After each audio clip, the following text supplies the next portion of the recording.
spiritual whatever's background or whatever the foundations. Yeah.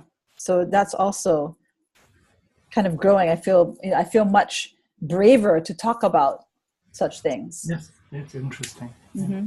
And so, can you tell me how it was at school, being at school, with all of this going on over the last 18 months?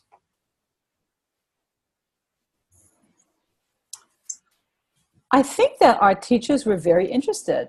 There's kind of a reverence of the Hawaiian culture by many people. And there's a feeling that it's something that should be honored. Mm-hmm. There might only be, I was going to say, one person, I think, who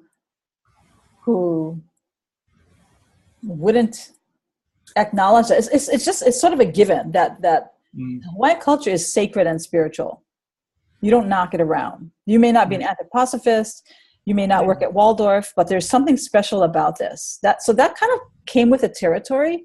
And I think people wanted to be able to connect to it, but they didn't know how. So, in one of my earlier in-services, where we actually learned how to make a lei, even the sewing kind with a needle and thread, which is, a kindergartner or less can do this. People felt free and relieved and free to ask and learn more. So some people have really picked up that ball and run fairly far with it.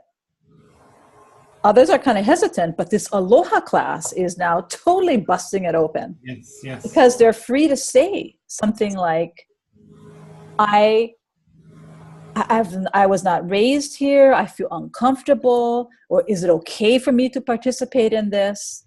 And the teacher is saying, let's say in terms of Hawaiian language, use as many Hawaiian words as you can. Use them everywhere and all the time, because that will keep them alive.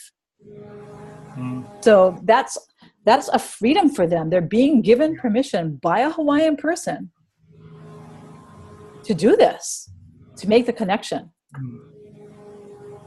So that part is really good. Yeah, which is then exactly what we've been talking about is where the re-inhabitation. Exactly. Exactly.